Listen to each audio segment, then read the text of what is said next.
দেখতে পান না নাকি? আরে সঞ্জয় তুই? আরে রকি তুই? আরে কতদিন পরে দেখা, কেমন আছিস বল? এই চলে যাচ্ছে, তা তুই কেমন আছিস বল? হ্যাঁ আমি তো ভালোই আছি, কিন্তু তুই এখানে কবে থেকে যাচ্ছিস? আর এখন গিয়েছিলিস বা কোথায়? এই কিছুদিন হলো এখানে আছি, আর একটা চাকরির ইন্টারভিউ দিতে যাচ্ছিলাম।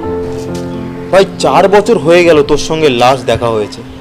এতদিন কোথায় গায়েব হয়ে গেছিলি? আর তোর বাড়িতেও আমি অনেক খোঁজ নিয়েছি, কিন্তু কোনো খবর পেলাম না।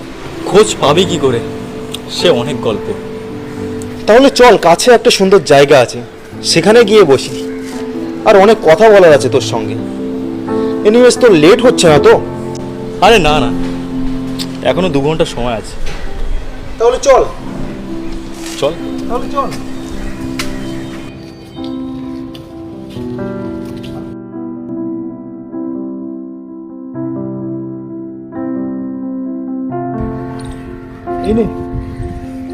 এনে গরম গরম চা।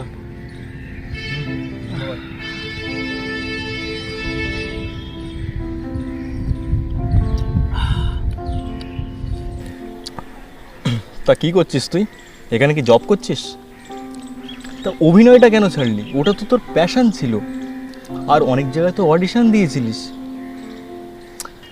ছাড় ওসব কথা।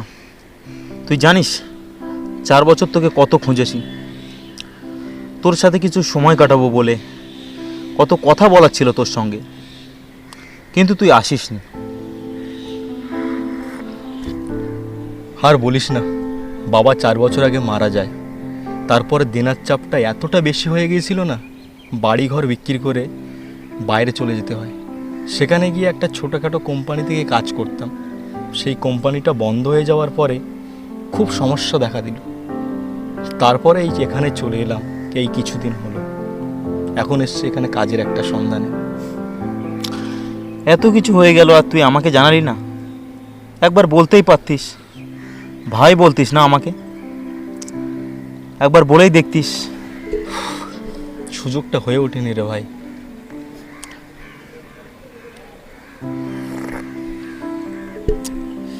আমাদেরও না, কোভিডের পরে হঠাৎ করে ব্যবসাটা বন্ধ হয়ে গেল। এই লস বাবা মেনে নিতে পারিনি। তারপরে হঠাৎই একদিন বাবার হার্ট অ্যাটাক করল। মিডল ক্লাস ফ্যামিলি, সংসারের দায়িত্বটা অগত্যা আমার মাথায় এসে পড়ল।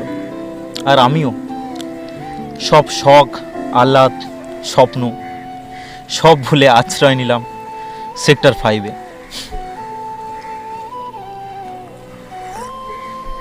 আমরা মধ্যবিত্ত পরিবারের ছেলে, আমরা স্বপ্ন দেখতে পারি, কিন্তু সেই স্বপ্ন বাস্তবে পূরণ হয় না।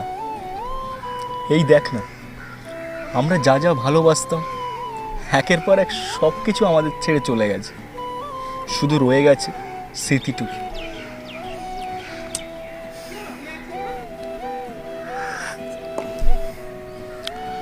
ভালোবাসার কথা শুনে মনে পড়লো, বল পিয়া কেমন আছে? তুই কি ওকে বলেছিলি তোর মনের কথা? ও অন্য কাউকে ভালোবাসে, আর 3 বছর আগে ওর বিয়ে হয়ে গেছে, তাই আর ওকে বলে ওঠা হয়নি। বিয়েতে অবশ্যই নিমন্ত্রণ করেছিল, কিন্তু যাওয়াটা আর হয়ে ওঠে। ভাই, আমরা যে জিনিসটাকে ভালোবাসি, সেই জিনিসটা আমাদের ছেড়ে চলে যায় কেন বলতে পারিস? এটাই তো সময়ের নিয়ম রে। কোনো কিছুই চিরস্থায়ী নয়।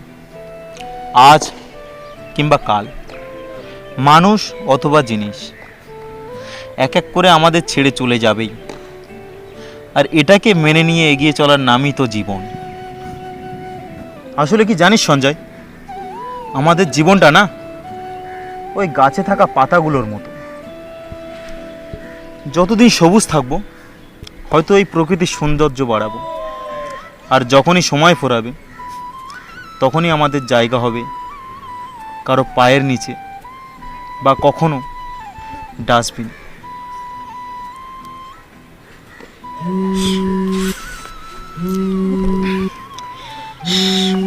অনেক দেরি হয়ে গেল রে, যেতে হবে। যোগাযোগ রাখিস ভাই। ঠিক আছে, আসছি তাহলে। ভালো থাকিস।